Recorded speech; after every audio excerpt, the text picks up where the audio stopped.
Bem-vindos a Forever Geek no YouTube, eu sou a Bu e hoje a gente vai falar sobre aquela polêmica da série Bridgerton, da Netflix. E como hoje a gente vai falar de polêmica, é claro que esse vídeo tem spoilers. É sempre bom avisar isso, então salva para assistir mais tarde se você ainda não viu Bridgerton. Para quem ficou, bora já entrar na polêmica. A gente está falando sobre o suposto estupro envolvendo a Daphne como a sujeita ativa do estupro e o Simon, o seu marido. How could I? How could I? O Simon, ele tinha deixado super claro para Daphne que ele não podia ter filhos. E foi muito fácil enganar a Daphne, porque como todas as outras mulheres lá da era vitoriana, ela não tinha muita noção de como é que funcionava o sexo e da onde vinham os bebês. Só que o que ela vai descobrindo depois de um tempo de casada é que em vez de ele não poder ter filhos, na verdade, ele não queria ter filhos. Depois de suspeitar durante um tempinho que ele devia estar mentindo para ela pergunta para que a sua criada explique exatamente de onde vêm os bebês. E com a informação dessa criada, ela descobre que o que Duque vinha fazendo o tempo todo era praticar o coito interrompido. Na verdade, ele podia sim ser pai, ele só não queria. Quando ela descobre isso, ela fica furiosa e aí ela bola um plano. Dessa vez, ela que ia ficar por cima, literalmente, na relação sexual, porque ela achou que assim ela teria maior controle sobre o sexo. Então ela iria impedir o Duque de, na hora que ele atingisse o orgasmo, ele ejacular fora dela. O plano dela dá certo, o Duque tenta verbalizar que ele não quer, ele fala pra ela parar, ele fala, espera, não quero, e a Daphne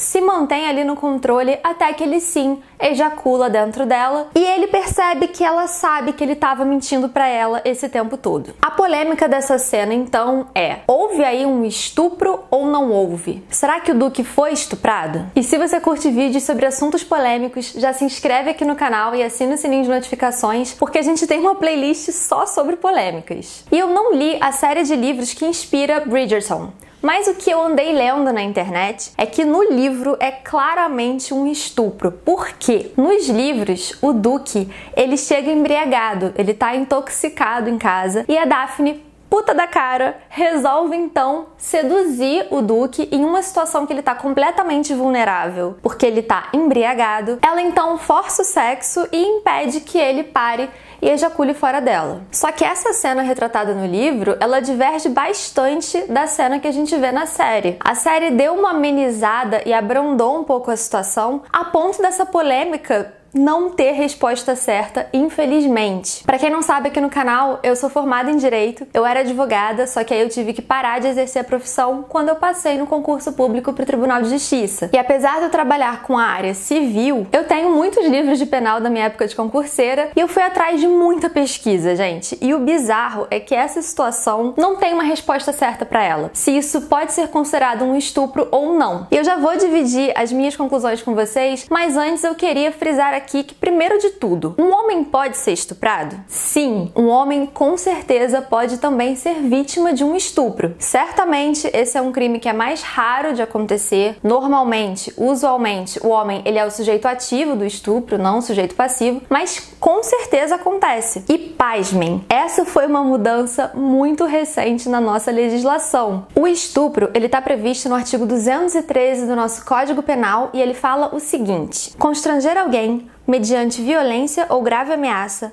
a ter conjunção carnal ou a praticar ou permitir que com ele se pratique outro ato libidinoso. Pena reclusão de 6 a 10 anos. Esse artigo, como está exposto no nosso Código Penal, ele só recebeu essa redação com a Lei 12.015 de 2009. Até essa lei de 2009, o nosso Código Penal falava que a vítima desse crime era somente a mulher. Antes, não era constranger alguém, era constranger mulher. Essa era uma visão extremamente ultrapassada. Isso é uma prova concreta de como o machismo ele prejudica também os homens. Na cabeça da nossa sociedade machista, uma mulher, donzela, pura, inocente, o sexo frágil, jamais seria capaz de estuprar um homem. Quando não, como a gente falou, existem sim mulheres que estupram homens. Existem homens que estupram homens. Então o homem também deveria sim ser protegido pelo nosso Código Penal como uma potencial vítima de um estupro. Esse erro, como a gente já falou, ele foi reparado por essa lei 2015 que alterou o Código Penal e agora tanto homem quanto mulher, por lei, podem ser vítimas de estupro. E um dos elementos essenciais do crime de estupro, como o próprio artigo fala, é que esse crime ele tem que ser praticado mediante grave ameaça ou violência. A violência, obviamente, é você utilizar da sua força para ou imobilizar a pessoa, ou bater na pessoa, ou impedir que a pessoa se defenda contra o ato. E a grave ameaça, ela pode ser uma ameaça velada, ela pode ser uma ameaça física, ela pode ser uma ameaça moral. A vítima do estupro, ela tem que acreditar que a única saída dela é ceder ao crime. Para mim, esse artigo ele peca um pouco no quesito violência. O que é violência? Será que você continuar forçando um ato depois que a vítima já falou que não está mais consentindo com aquilo? Isso também não é um tipo de violência? Uma outra coisa que deve ser levada em consideração para caracterizar um estupro é o não consentimento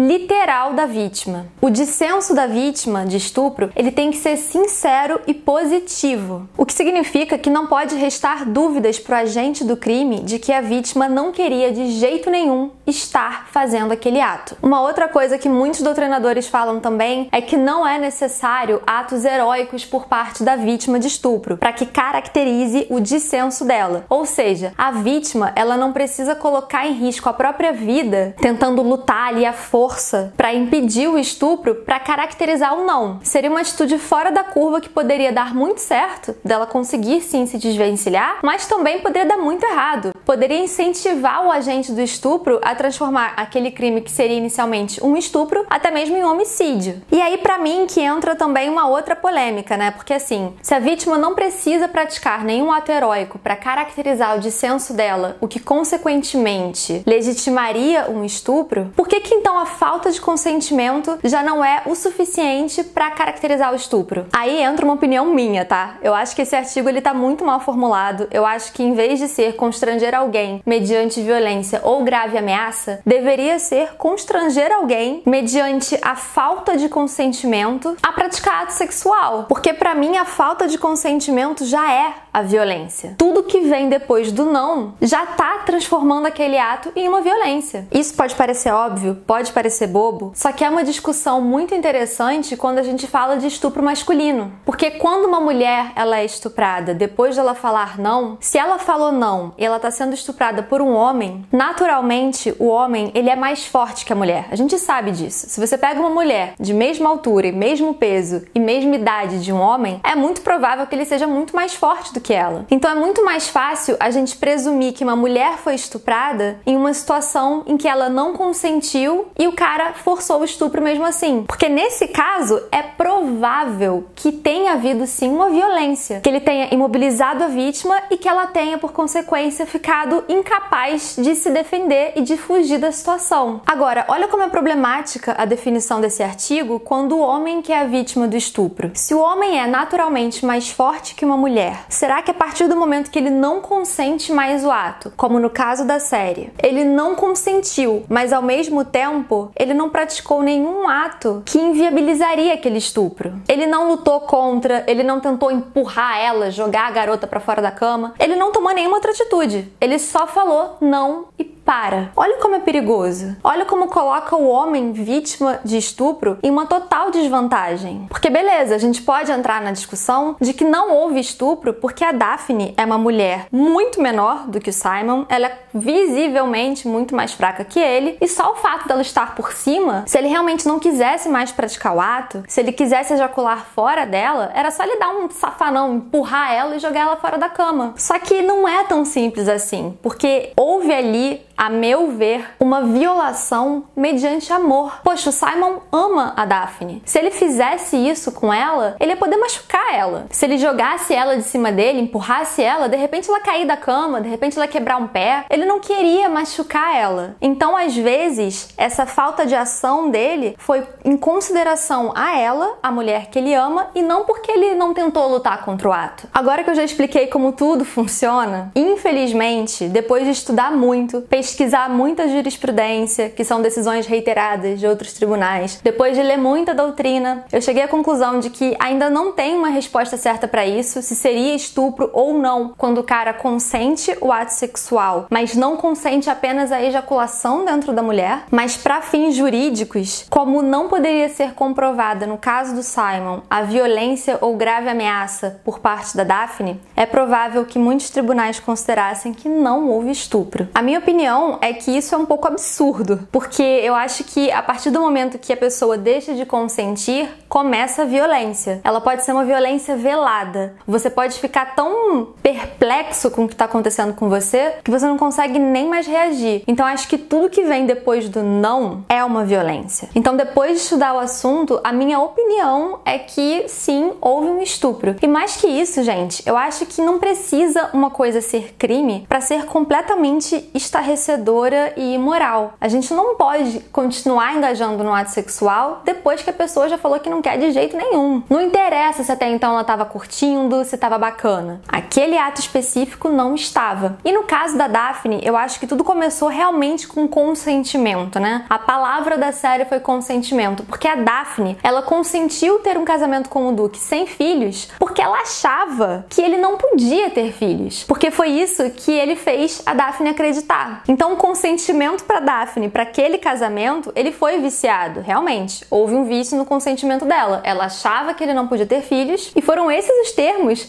para os quais ela consentiu. Ela não consentiu ele poder ter filhos, mas não querer ter filhos. Agora, o vício no consentimento dela não pode de forma alguma violar ele dessa forma, obrigando ele a ser pai. Algo que no âmago dele, ele não queria de jeito nenhum. Isso é uma violação. Quando eu vi a série e eu comecei a pesquisar para fazer esse vídeo, eu achava que eu estava pesquisando só para explicar melhor por que era estupro sim. E eu fiquei muito chocada depois de estudar bastante que não existe uma resposta certa e que muito provavelmente aos olhos da lei isso não seria um estupro. Principalmente se a gente parar para pensar que o coito interrompido ele nem é 100% eficaz, né? Existe ali uma lubrificação do pênis que pode vir a conter espermatozoides antes da ejaculação do homem. Então assim, o fato deles estarem transando é quase como se o Simon tivesse assumindo o risco de ser pai. Só que isso pra mim é uma balela, porque sim, essa parte biológica é sim uma verdade. Agora, o que eu tô discutindo aqui não é o fato de ser possível ele ser pai, mesmo que pratique o coito interrompido. Pra mim, o que a gente tá discutindo aqui é a falta de consentimento. Não importa se ele não tivesse consentindo pra ejacular, ou pra praticar sexo oral, ou algum outro tipo de ato libidinoso, como fala a nossa lei. A questão é que ele falou não, claramente pediu pra ela parar, e ela continuou. Pra mim, isso foi indefensável, foi completamente imoral. Como eu já falei, ele errou sim em mentir pra ela, mas um erro definitivamente não justifica o outro. E o que vocês acham dessa polêmica toda? Pra vocês, houve ou não houve estupro? Deixa aqui nos comentários que eu quero muito saber o que vocês estão achando sobre isso e continuar a conversa lá com vocês. Lembrando que se você curtiu esse vídeo, ajuda demais a gente vocês compartilharem o vídeo com todo mundo que vocês sabem que curte também essa série. Manda lá no Zap, a gente sabe que todo mundo hoje em dia usa Zap pra compartilhar coisas. Compartilha coisas boas também lá no Zap. E se inscreve aqui no canal para novos conteúdos sobre cultura pop